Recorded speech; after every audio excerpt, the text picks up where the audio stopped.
Well, good afternoon, everyone. I'd like to welcome you to this afternoon's webinar. We're going to get started here in just a few seconds. We'll let everyone kind of filter in for wherever you're attending from across the state. And welcome to this afternoon's Michigan Achievement Scholarship presentation specifically for adult education. We're so excited to have you. My name is Patrick Brown. I'm the Executive Director of MACAE, which is the Michigan Adult Community and Alternative Education Association. And we are the professional development organization for many of the practitioners working in our field.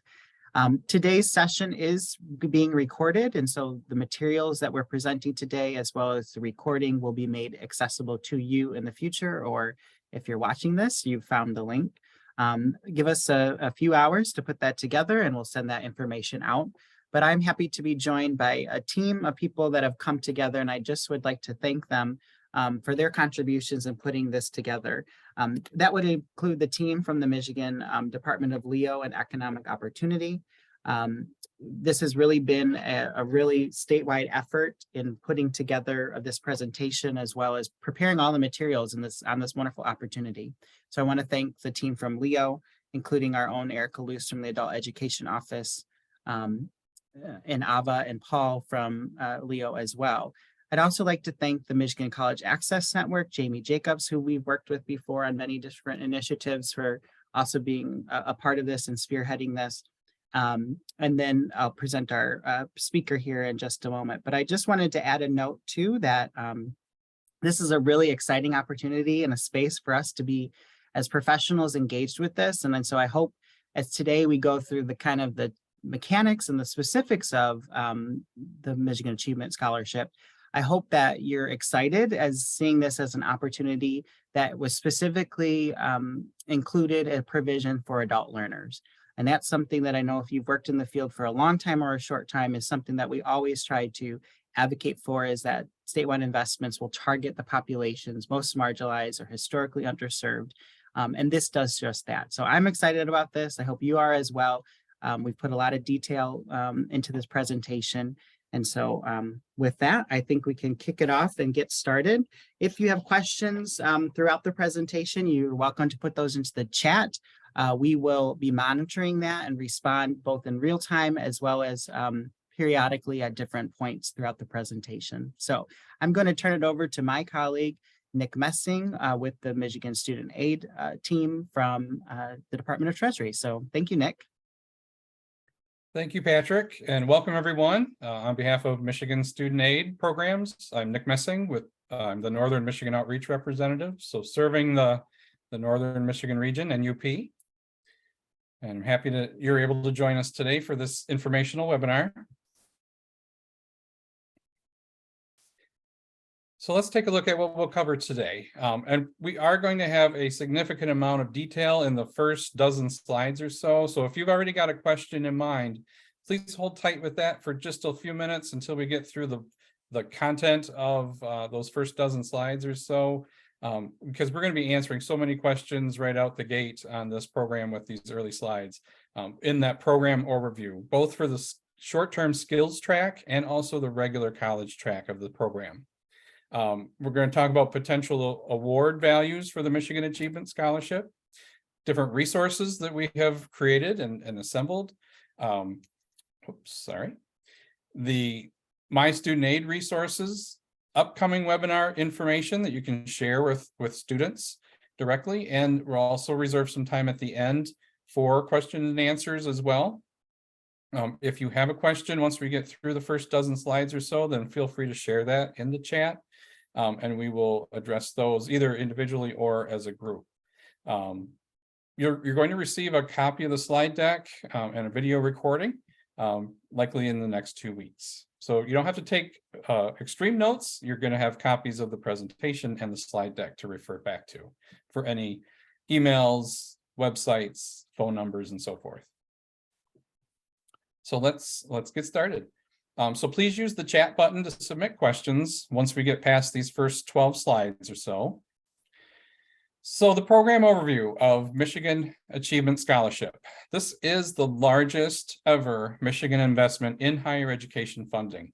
This program by itself more than doubles the funding made available to students in Michigan attending higher education. That is enormous for the state of Michigan and for our students. We are projecting between 3/4 and as much as 80% of students that complete a FAFSA each year. They're anticipated to receive at least a partial, if not a full scholarship value. So a huge impact. Most of our funding in the past has been limited to niche programs or certain scenarios. TIP was always our largest program up till now, and that at most maybe impacted 40% of students coming out of high school and our adult learners. But we're looking at some wide impact, very broad impact for the Michigan Achievement Scholarship for our students moving forward, for those that graduate now and in future years. Full or partial funding can be awarded along with most other state aid programs, not the competitive scholarship, but all the other state aid programs, and federal aid. So this can pair with Pell Grant, Supplemental Ed Opportunity Grant, and so forth. So this is not a standalone program, but in connection with other state and federal aid programs, this can truly help a student make all the difference in getting into and staying in school to finish their degree. Its intent behind the scenes was really to help that student reduce their overall loan debt, and this is a significant step towards that.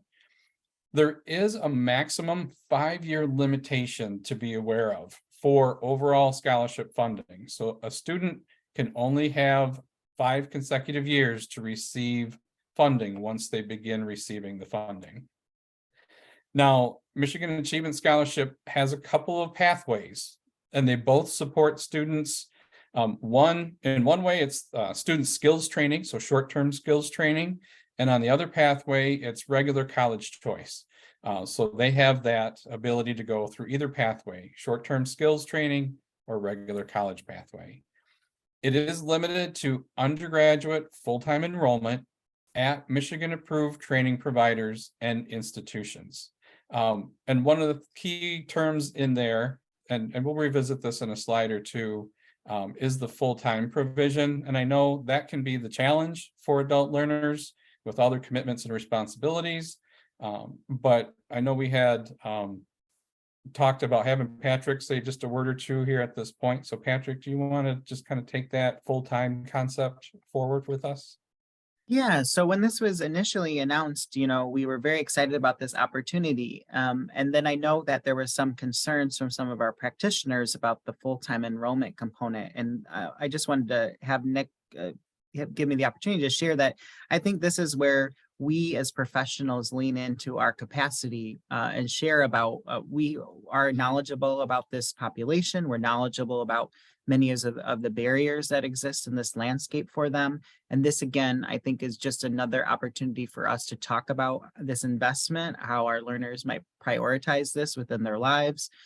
It's similar to many of us that are full-time working professionals or raising children or having families and trying to add another priority into our schedule. And so I think we just got to lean in to our professional knowledge and working experience around this and really celebrate and have the tone of really pushing our learners into realizing and actualizing this as a wonderful opportunity for them. So thanks, Nick. Thank you, Patrick, for contributing through that lens. I'd like to introduce my co-speaker today. We have Ava Atari from Leo and also Paul Cunnington behind the scenes. Paul is going to take the next several slides and focus in on that first pathway of Michigan Achievement Skills Scholarship. And Ava is in the background to help answer questions as well. All right, thank you so much, Nick. Good afternoon, everybody. Again, my name is Paul Cunnington, and I'm with the Office of 60 by 30. I'm really happy to be here today to talk about the Skills Scholarship pathway under Michigan Achievement. So first, to help differentiate between the two different pathways, the Skills Scholarship is specifically for those eligible participants who are looking to enroll in a more short-term training program with an eligible training provider. Students can choose to participate in the Skills Scholarship either in lieu of or before participating in the Michigan Achievement Scholarship. Students can't participate in both pathways in the same academic year. However, if they complete a certification in their course of study with the Skills Scholarship, they can go on to participate in the Michigan Achievement Scholarship if they still qualify for the opportunity. Any time spent participating in the Skills Scholarship will go against the overall 5-year term limit or 5-year time limit, that Nick mentioned earlier. I also want to highlight that students who do participate in the Skills Scholarship pathway can qualify for up to $2,000 toward tuition costs per year for up to a maximum of 2 years. So that means the total maximum a student could receive would be $4,000 total. And on our next slide, I will get into eligibility for Skills Scholarship. So for the Skills Scholarship pathway, students will be required to complete a Skills Scholarship application, which we are still in the process of fleshing out and working on. We're hoping to have that ready soon. They will also need to be a Michigan resident for at least a year. They will also need to have graduated with a high school diploma, certificate of completion, or high school equivalency in 2023 or after. Students also can't have previously earned an associate or bachelor's degree. And then finally, if a student is utilizing the Skills Scholarship funding to pursue a program that is Pell eligible, they will need to complete the FAFSA annually as well. I do want to note that students can continue to participate in the Skills Scholarship until they earn their degree, certificate, or other credential under the scholarship, or until 2 academic years have passed since they began participating in the scholarship, whichever one of the 2 situations comes first. Next slide, please. And then finally, with the Skills Scholarship pathway, there's a couple of things I want to wrap up with. We are working to determine what the qualifying programs and providers are based on the legislative rules and parameters that were set for us. Our office has a goal to eventually have an easy to access and comprehensive list of what those providers and programs are that are eligible to receive funding under the Skills Scholarship pathway. We are diligently working to finalize the application process for our students to apply. We will continue crafting marketing and communication materials. And finally, we'll continue opportunities such as these webinars and other ongoing communication efforts. That way we can continue rolling out this pathway to the public. And that's all I have for the Skills Scholarship overview. Thank you for the opportunity, and I will turn it back over to Nick. Thank you, Paul. Now, Paul, we just want to be real clear on one thing that can easily get blurred with Michigan Achievement. It's the fact that there's 2 paths, and Paul just described the path for the short-term Skills Scholarship, and that, as Paul mentioned, they're in development. They're in the development stage of an application, a standalone application, and that'll be a required part of the Skills Scholarship application process. And then the FAFSA would be required if it's a Pell eligible program or approved training provider. Now we need to shift gears towards the regular college pathway. And so I just want to make the distinction that the application form that's being developed for Skills Scholarship is standalone, that it does not apply to the regular college Michigan Achievement Scholarship path. And so it's just all about the FAFSA on that path. So just want to be real clear that that extra application is part of the Skills Scholarship. It is not part of the regular college pathway. So it's simpler, and they just need to do a FAFSA. So that is our lead bullet. They need to complete a FAFSA application each academic year, and we recognize that that's available each year, October 1st. No additional application needed for the regular college pathway. They have to demonstrate need, and they do so by having an EFC as their FAFSA result of 25,000 or less. So 25,000 or less, that is the cutoff based on that EFC requirement. Now, FAFSA is going to send the EFC to the student, and they're also going to send that information to the colleges. So the student can recognize early on, once they submit their FAFSA, did they get an EFC of 25,000 or less as a result? And then the schools are going to be responsible for doing some calculations behind the scenes, and we're going to look at those a little closer.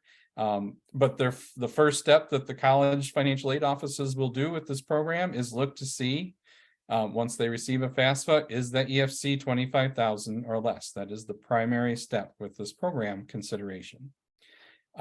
The student has to maintain Michigan residency and continue to be a U.S. citizen, permanent resident, or approved refugee. Now, if you happen to have a student that is technically a dependent student, their parent would have to also maintain Michigan residency. So that is just a critical point. The student has to be a Michigan resident, but also if they're a dependent student, the parent would also need to continue Michigan residency to be a participating recipient.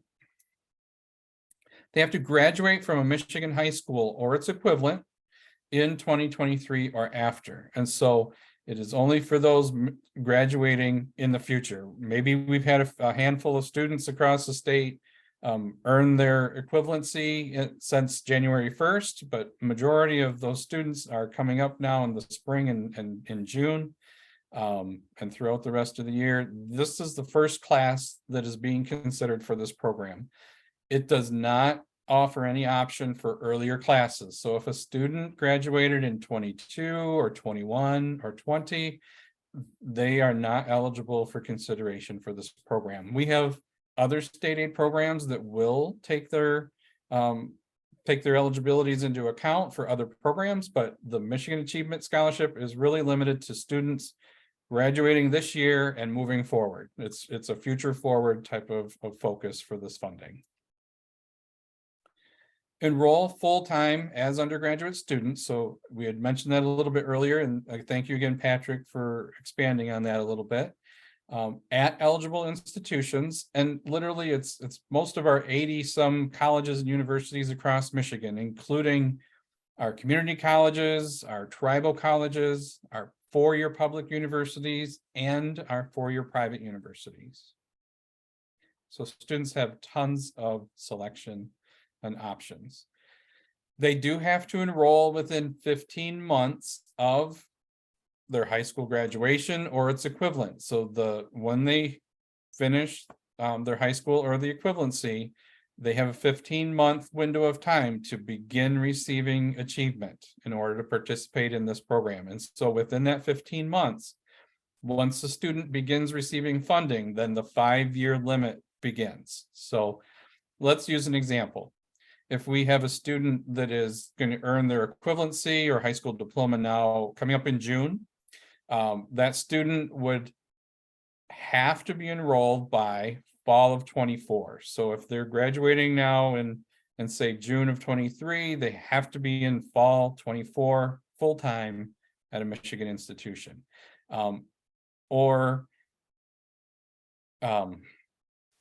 You know, as you roll forward year to year, that timeline will keep rolling academically 1 year forward. So if you're working with students that right now are on plan to graduate in 2024, they would need to be enrolled full-time at a Michigan institution by the fall of 25.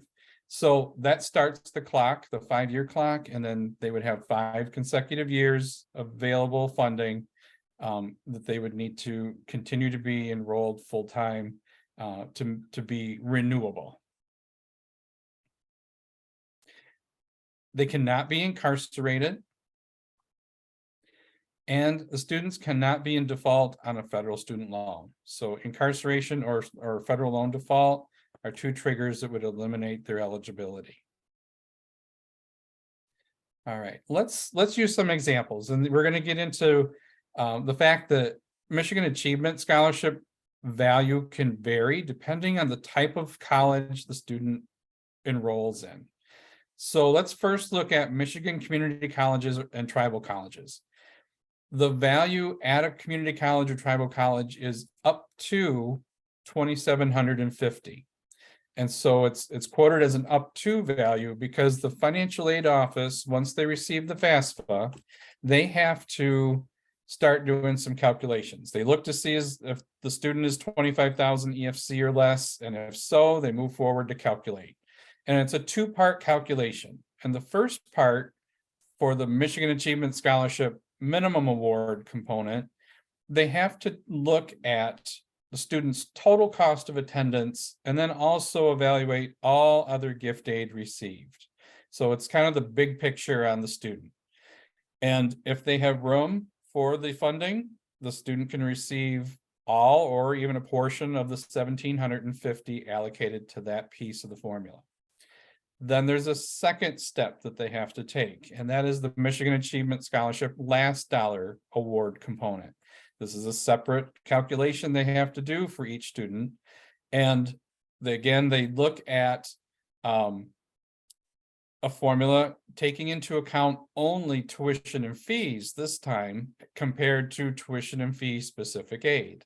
So this one is a little more focused on tuition and fee charges and tuition and fee specific aid. And within that, they have to look to see how much of the additional $1,000 that is possible the student can have. So in the end, their final award value is the combined total of these two calculations. And so that's why it's quoted as an up to value, because either of these could be a full value or a partial coming together for a final award value.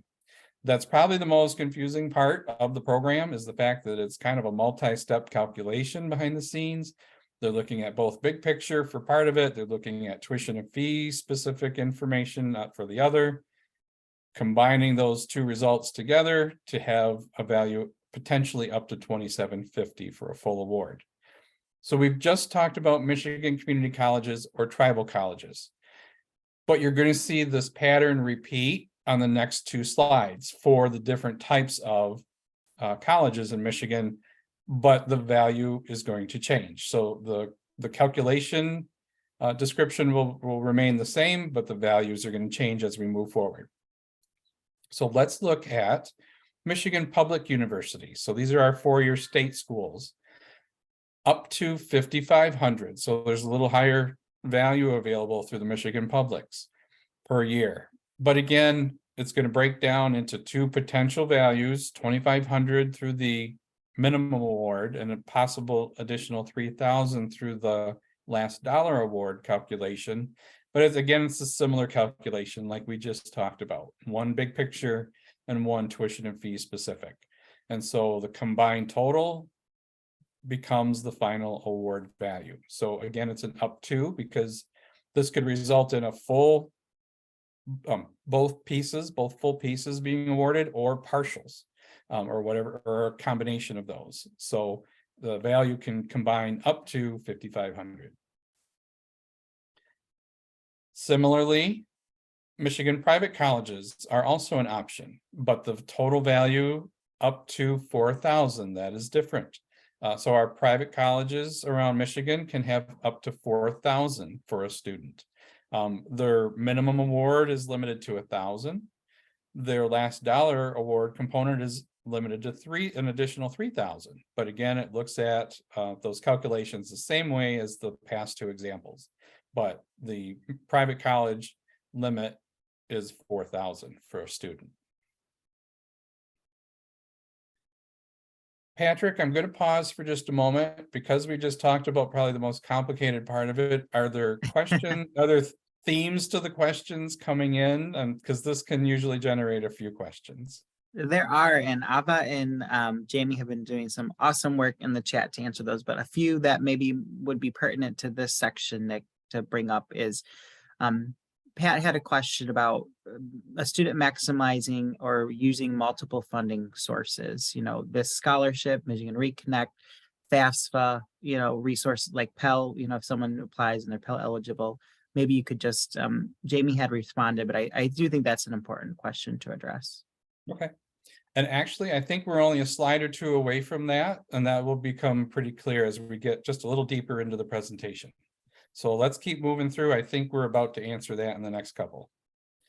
So some action items for those of you working with adult alternative education programs and students. Review the program website. We've created a dedicated website at michigan.gov/achievement. That is a good website to share with students. help them decide on a preferred track. Would they be on a short-term training track where they would complete both the skills scholarship application once it's available and a FAFSA if it's a Pell eligible program? Or would they be more in line with a regular college track and just needing a FAFSA completed? So kind of helping the student to lean into whichever their preference would lead them. Reviewing other aid options on michigan.gov/MI-student-aid. So all of our programs are out on our website, fully described, full eligibility descriptions. Fostering futures for those that had foster care on or after their 13th birthday. Reconnect available for those that are 25 and older and have not yet earned an associate's degree. Tuition incentive program if they had been a Michigan Medicaid recipient and graduated or its equivalent before age 20. And these 3 programs, it's important to know, they only require half-time enrollment. So that allows that additional flexibility where students could take advantage with some of these programs in addition to or as an alternative to Michigan Achievement Scholarship. So please explore our website to see full program page details. Each program has a dedicated web page. I'm really hitting some very brief highlights, but there's lots of good information and even some flyers and things on our website that make this easy to communicate to students.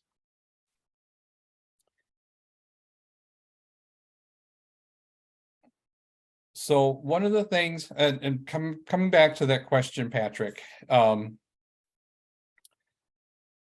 when a student completes their FAFSA and the financial aid offices sit down to look and see, is that student at a high need level, moderate need level, or a low need level, they're gonna be able to come together or bring together different programs on the federal level, such as Pell and SEOG, possibly work study. At the state level with Michigan Achievement, potentially TIP if they're within that 4 years after completing high school and they completed their high school equivalency by age 20. Looking to see, are they at a private school for Michigan tuition grant? All of those different pieces coming together, along with any aid that the school can provide, any aid that the student has identified through maybe community foundations or outside sources, all of that coming together into the aid package. Now, when it all falls together, there is a packaging order. And so Michigan Achievement Scholarship by legislation language it has to be the last dollar brought into the aid package. So everything else from outside scholarships, community foundation scholarships, Pell grants, other state aid programs, all of those need to be inserted into the aid package prior to calculating the awards for Michigan Achievement. And so there is that packaging order the colleges have to follow in determining the final outcome for award value for Michigan Achievement. Hopefully that helps fully answer that question that you had raised, Patrick. But there is definitely a firm packaging order that the college financial aid offices have to follow in putting these pieces of the puzzle together. So let's take a look at MiSSG, and this is our portal. This is our system at the state of Michigan for Michigan Student Aid, and MiSSG can give you access to some information that you may not have access to at this point if you're not approved to access the system yet. So where is MiSSG? And so out on our website at michigan.gov/MI-student-aid, you'll see a couple of tabs along the top of the page. One is for students and families. So that's all of our information, program descriptions, everything that's out there for students and families listed on that tab. There is a tab dedicated to high school counselors that you see circled in red right there. Under the high school counselor tab, you would see this page pop up. And at the top right, there is a portal. And if you already have your access set up, you can go through the login to access the portal. But if you need access, you can request that there. So let's talk a little bit more about MiSSG. It is for high school staff, essentially those working within the high school buildings. So you might be in an alternative or adult program, but as long as you're within a high school building, you could request access through your high school principal or superintendent to sign off on this.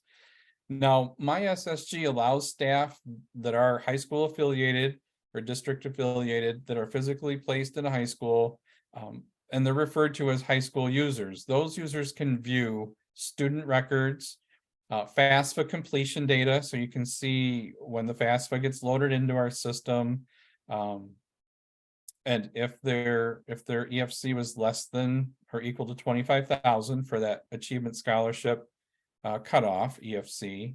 You can see SAT scores if they're high, 1200 or above for the Michigan Competitive Scholarship. You can see those that are eligible for TIP, qualifying for TIP, and those that are rostered for Michigan Achievement Scholarship. So those qualifying have a Michigan Achievement Scholarship roster as well.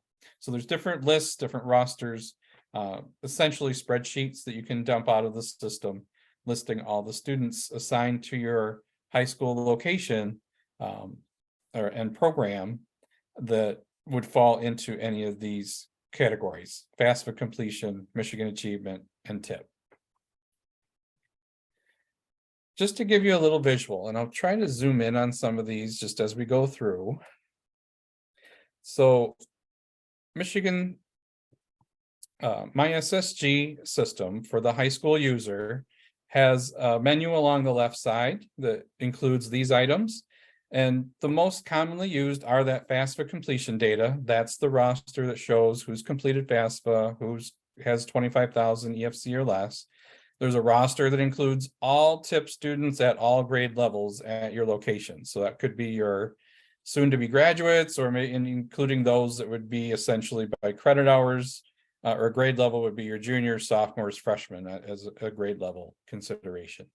There's also the rosters that can be printed out for MCS, TIP, and Achievement Scholarship that have corresponding template letters available. And so I want to show you that visually that there's the same essential offering for Michigan Competitive Scholarship, TIP, and Michigan Achievement. Now, I'm going to describe the achievement one in more detail, but what I mentioned for achievement basically also applies to the others as far as how this works.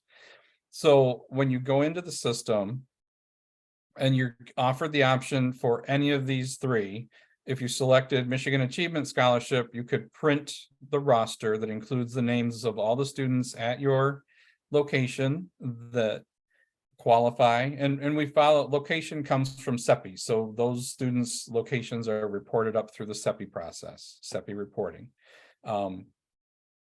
So you'll have a spreadsheet roster of eligible students.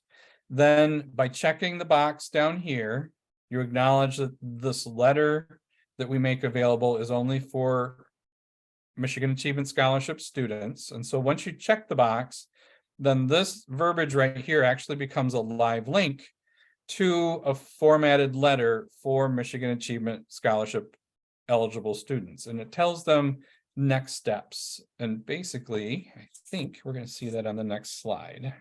But that essential functionality is the same, whether it's Michigan Achievement or TIP or Michigan Competitive Scholarship. So let me zoom back out.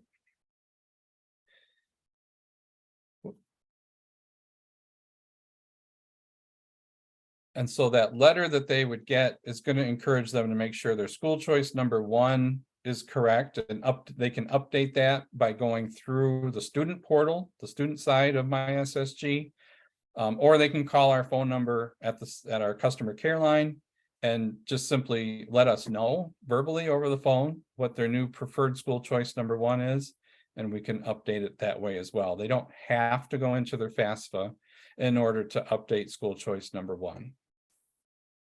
So if you're curious if what I've shown you looks valuable for your student population, and you're physically in a high school location and have a principal superintendent that can sign off and approve, then a data use agreement can be completed for your program. And basically, the first section of the document collects the high school name, the SAT code, address information, website, phone number. The verbiage is basically talking about security of the information, security of those accessing it, privacy of the student information, upholding all that privacy and security at the school level. There's a section then in the middle in section 3 where those that the principal or superintendent wish to have access, they're listed. So by last name, first name, and email to be given access. And then the student or superintendent would sign the last part of the form, and they would email it to MISStudentaid@michigan.gov. So it does come into us via email directly from the approving superintendent or principal, whomever submits that. But again, it's limited to staff that are affiliated with the district and physically placed in the high school. Now, some of our other general services offered through My Student Aid programs and outreach services. There are 5 of us that serve Michigan. You can see that I have Northern Michigan in the green. Jen Chappelle serves kind of the mid-Michigan, central Michigan area. Steve Doe, the west and southwest corner of Michigan. And then we have 2 reps, Emily and Felicia, that serve Metro Detroit area and up in the lower thumb area. And our contacts are out on our website under the counselors tab, high school counselors tab, and you can reach your regional rep and email us or call us if you need to. So some other resources that are out on our website, out at michigan.gov/MyStudentAid. We have publications. Each of our programs, we have a general publication that lists most of our programs. We have Michigan Achievement Scholarship dedicated flyer for that program specifically. We have another one dedicated specifically for TIP. We have our student guide out there, which is a really good publication. It's got a little bit of everything, talking about the FAFSA process, federal aid, state aid, student loans, kind of the full A through Z of financial aid. It also has a section that talks about getting admitted to college, taking campus tours, deciding on college. There are checklists in the student guide. So it's a valuable resource. We tried to put some good things out there for students, regardless of whether they're your 14 to 18-year-old population or the adult learners and alternative ed students. You can request an event if you would like one, either virtually or in person, and those events are listed out there. My Student Aid also has the My Scholarship Search, which is a database of any outside scholarships that have been reported up to us, and students can filter by their county of residence and see which scholarships are available specific to their county and for their county residents. You can see our communication avenues of social media, gov deliveries, and our website. There's Counselor's Corner, and that is a video series of different trainings that we've conducted virtually. So there's a real short, like 2 or 3 minute video about how to log into the MiSSG system the first time. That really is helpful. There are our last several counselor trainings over the past 2 years, and that's helpful because it's an in-depth walkthrough and guided tour through the MiSSG system for those that have approved access. And there's all of our dedicated program pages that have the full details for each and every program.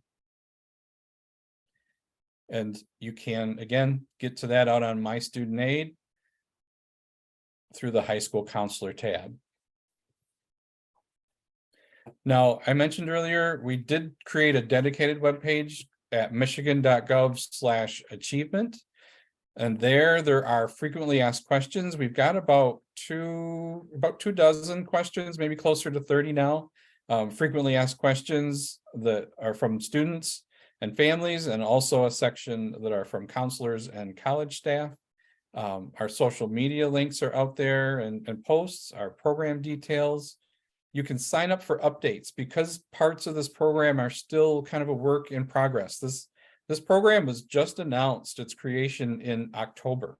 And so we are literally still at the launching phase with this program. So some of the things, and like Paul had mentioned earlier, the application for the skills scholarship is still under development, and the list of approved training providers, that is still under development. So you can get updates if you sign up for email updates when the website has those pieces of information added. There's our digital toolkit, which we'll look at here closer on the next slide. And then also our webinar sign up. So students can go out and sign up for future webinars where we talk about Michigan Achievement Scholarships with the focus of the students and families. Our digital toolkit. This is a visual of the Michigan Achievement flyer that's made available electronically. Help us spread the word about Michigan Achievement throughout Michigan through this consistent messaging and branding. So that digital toolkit has brand guides, social media graphics, already pre-written social media messages and hashtags, so they're ready to just copy and paste in. If you can spread the word through that means. Email language, and that one-page flyer. It's a really helpful flyer. Action items for those of you in adult, community, alternative education. Complete a data use agreement if one has not been submitted yet, and if it applies to your location. For the 22-23 academic year. I just realized I have the wrong academic year listed there. It should say 22-23. I got ahead of myself with Michigan Achievement being new for 23-24. But for 22-23. And see which of the class of 23 students meet that EFC requirement out on those rosters. That information will be available on the FAFSA completion data roster, like we mentioned, and on that Michigan Achievement Scholarship qualifying students downloadable spreadsheet. So those rosters will be helpful to pinpoint who is actually lining up in line for these scholarship funds. Encourage your students to complete a FAFSA as soon as they're able. But there is no FAFSA deadline. I do want to mention that with Michigan Achievement, there is not a deadline for the FAFSA. There's only 2 programs that exist at the state level that have that May 1st deadline, and those are Michigan Tuition Grant for those going to a private college and Michigan Competitive Scholarship. Those are the only 2 that have a FAFSA deadline. Encourage those that are interested in that short-term training option to monitor our website for the skills scholarship application to be announced, and also to see the approved providers once they're announced. Utilize the digital toolkit to promote the scholarship to graduates in this current year, academic year 23 and beyond. So your lower grades, your students that are at maybe the equivalent of junior and sophomore, so they have a heads up that this will be an option when they're done, and that may help encourage them to finish and finish strong. Promote other scholarship resources that are included on our website, such as Reconnect for those that are 25 and up, Fostering Futures, Tuition Incentive Program. Those programs that are available even based on half-time enrollments, so half or three-quarter time enrollment. Identify a lead person to act as a point person for those interested in Michigan Achievement Scholarship and other state aid programs. So if you have someone there that can lead the information distribution to your students and lead the advising and communication to students about the programs and about the options that they have, and distributing the information via flyers or email or social media. That is helpful to have someone that can lead that charge at the location level, at the school level. We, as I mentioned earlier, we are having webinars for students and families. And so there's the schedule. It's every couple of Tuesdays, about 2 Tuesdays a month through May. We are having a student-focused webinar, similar to this, but slightly different, where we talk about the program. And then we also talk to them about doing the FAFSA, what the EFC is, and so forth. So it's a little different than this one, but it does suit the students directly, and so that's why we have one tailored for them. They can sign up out on michigan.gov/achievement if one of those dates work. If they're not able to attend it, they'll still get a recording. So even if they sign up and can't attend during the live presentation webinar, then they will get a recording emailed to them a couple weeks after the webinar date. We also have a second webinar that we are rotating through the next couple of months, through March, April, and May, or through March and April, sorry. And it's one that's focused on those that have completed their FAFSA and they've received award letters from possibly multiple colleges, and they're trying to make decisions. And so we've created a resource page on our website called Understanding Your Award Letter. And we have a webinar set up to just kind of help the student get their head around different costs related to going to college, different styles of award letters, and what the information is that's normally contained in them. What are they trying to say to the student? And then to give them the tools and resources and literally a walkthrough, kind of a guided tour through this website that we developed, bringing together some of the best resources out there. A lot of financial aid resources are scattered across the web, and we tried to pull some of the best of them together into this one spot called Understanding Your Award Letter.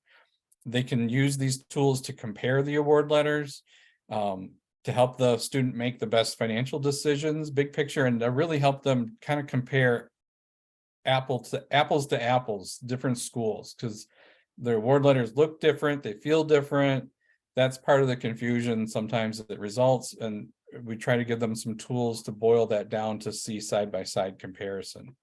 Help them better understand their individual scholarships, the individual grants, and the loan options that they have, and to make the information streamlined and easy to read and follow. And then they always have the option to drill deeper into the program and read more about it.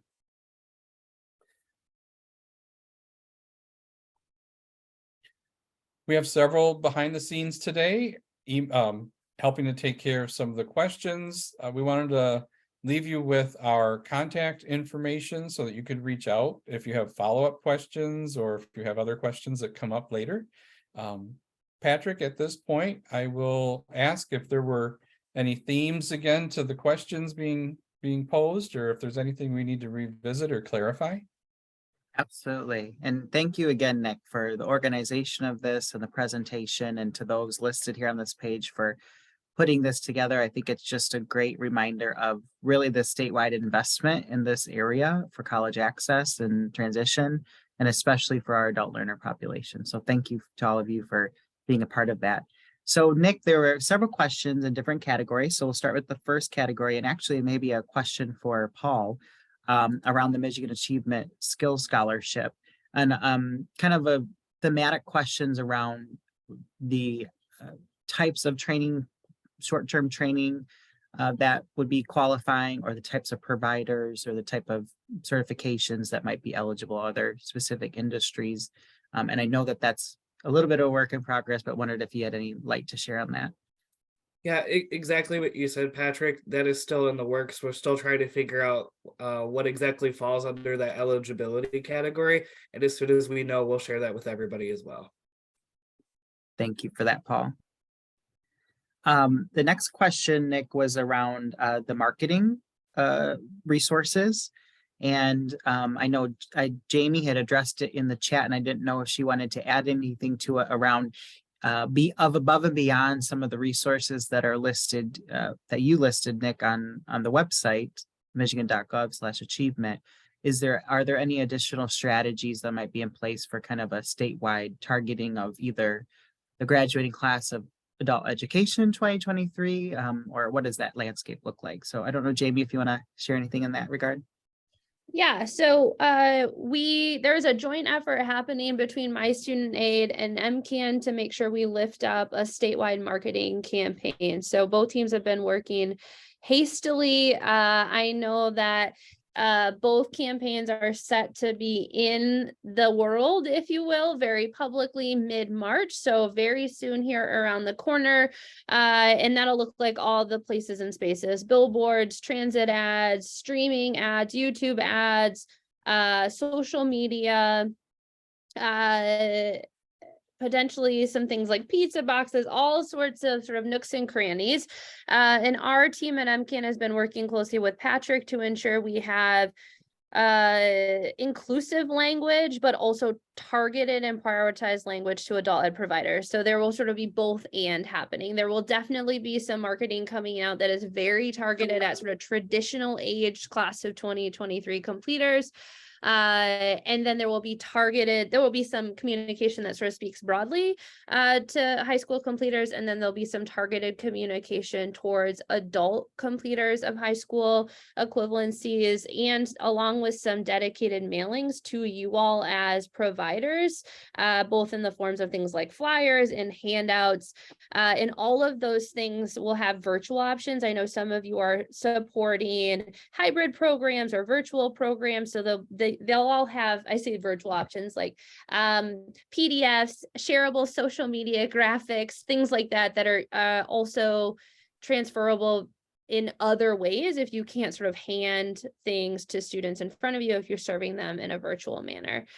So take use of the things that are there right now that Nick flagged, but there will be a mass of additional resources and some really targeted resources. The campaigns will launch here in mid-March. I think you could get your hands on some really tangible things late March that you could be pushing in addition to what's already there. Thank you for that, Jamie. A lot of work has gone into that process already, so thank you for sharing the update on that. Nick, other questions, another theme that I'm seeing here is around specific award amounts. We talked a little bit about, really the best space to leverage that is for an individual to complete the FAFSA, right? And then that process kind of evolves for that individual from there. But a couple of questions around tuition, especially as it relates to out-of-district tuition for community college institutions. I know that's probably a familiar theme in your neck of the woods. I wondered if you could comment on that at all. Yes, and with Michigan Achievement, the program doesn't necessarily designate or distinguish in-district versus out-of-district at a community college. It wants the college financial aid staff to look at that student's tuition and fee scenario as a full-time student. So if it's an in-district scenario, then they would use the in-district tuition and fees. If it's an out-of-district scenario, they would start with the out-of-district tuition and fees. And so either way, that student's calculation would accommodate in-district or out-of-district and reflect either whatever the reality is at that school. So it's not that they're using a standardized starting number. They will individualize it per student and their actual full-time costs. Thank you, Nick. You're welcome. No, that's a good one. It is, and I know especially in some of our more rural communities, that's a Yes. It's very common conversation, especially as it related to future frontliners too. Another question related to awards, eligibility, funding would be if could a student move in and out of eligibility, especially if their EFC changed over multiple years. Could you talk a little bit about that?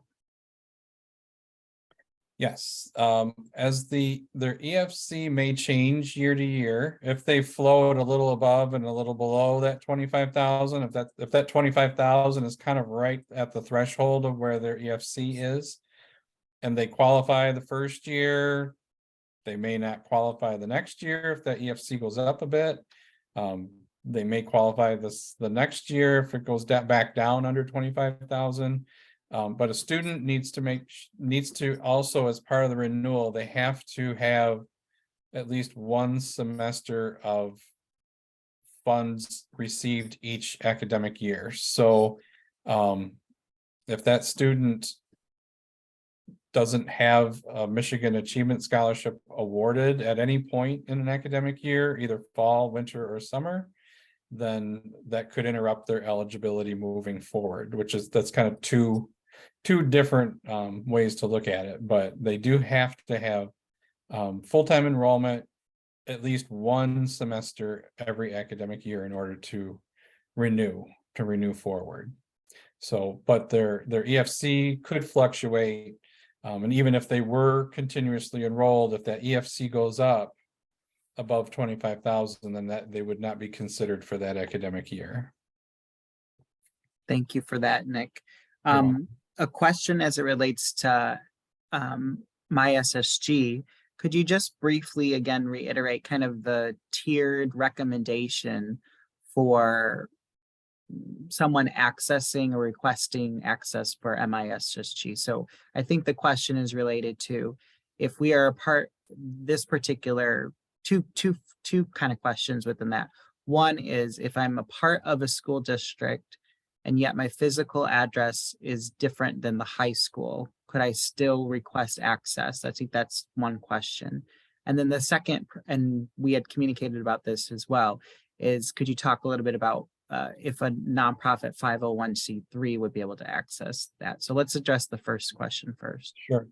Yeah, and part of the requirement is that the staff member be physically present in the high school. So if they are located off-site in some way, then that would interrupt that requirement. And so it would need to, and is intended for, and it's for security and informational control, that it is not leaving the building that's under the supervision of the principal or superintendent. And so that's why they physically have to be located within the building to contain that information within that location. The second part of your question with the 503 nonprofits, again, it has to be, the staff member has to be affiliated with a Michigan high school to gain access. So that we know that we recognize that there are a handful of nonprofits providing academic support for high school or equivalent completion, but the system is intended for and limited to high school staff. Leveraging partnerships in that area may be important for all of our providers to think that they're within their institutions that they're in. So thank you for that. And then I think the last, I think we answered all of the ones that I see. Are there any additional questions that anyone has? If you do, you can put those into the chat as we come to the end of our time. But I also wanted to open it up to any of our presenting partners if they had any other comments or things that they'd like to know. Either Ava or Paul from the 60 by 30 office, or Jamie from MCAN, or Erica from the Adult Ed office. If there's any other comments you'd like to leave folks with, if there's any other questions as people are putting them in. I'll just mention I've had the skills scholarship requirements up on the screen the last few minutes. I'm just going to toggle it back to the regular college track requirements, just so sometimes those trigger thoughts and questions as you see them again. Thank you, Nick. Sure. Thanks, Patrick. I just wanted to thank, you, Patrick, for hosting this session, and, Nick and my student aid team, and Jamie at MCAN, and Paul and Ava at Office of 60 by 30, for sharing this information, but especially for being intentional to include adult education providers as an important group to be understanding of this historic investment and the opportunity for our students. So thank you again for this information. This was great for me. I know I took a lot of notes, and just when you think you have a good understanding, there's always something more to learn. So our office is glad to participate going forward in any way that we can to help support getting this information out. So thank you again, and thank you to everyone for joining this session today. Jamie? I just wanted to clarify one piece I put in the chat and then one added piece. I misspoke that a student has to enroll within 12 months of completion in order to maintain and sort of be eligible. It's 15. So I apologize for that. So you see it right there in bullet like 5 in front of you. Sorry about that. I'm glad you pulled up this slide. The second thing I just wanted to point out, because we've gotten this question a lot, while you cannot currently be incarcerated to be eligible, a returning citizen is eligible if they meet all other requirements. So like if they did not achieve an associate's degree while incarcerated, different things like that. But someone who is a returning citizen at the point at which they're looking to utilize funds and does not and meets all the other requirements would be eligible. So I just wanted to point that out. Thanks, Jamie. Appreciate that clarification. Paul or Ava, as we close out? I think Ava had put in the chat, just thank you for that. So thank you. Oh, did you want to say anything, Ava? Just verbally, thank you so much. I appreciate you giving us the space to talk about this, and we look forward to talking about this more in depth with you all. As Paul mentioned, we're still developing and growing the program, but look forward to more presentations to come. Thank you. Well, thank you again, Nick. Anything last words from you? I just encourage participants to jump out on the website. It's a great resource for all of this. The frequently asked questions are literally they've been distilled down from over 350 questions posed by students and families and others. So our 3 dozen frequently asked questions for students are quality items to look through. We didn't include everything within the webinar, so we just encourage to go out and read the frequently asked questions for some of those little nuanced questions that pop up that you're likely to face with the complexity of adult learners and their scenarios and home life.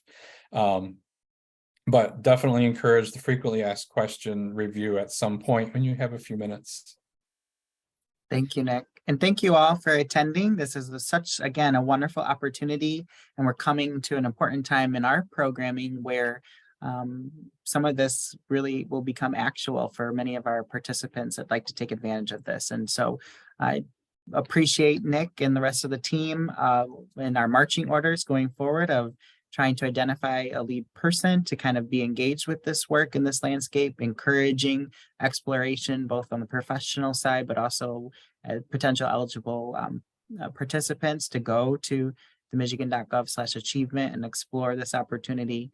And I'm sure that there will be a continued conversation about how we can continue to market and attract more learners in this space for this wonderful opportunity. So thank you all for attending and have a wonderful rest of your week.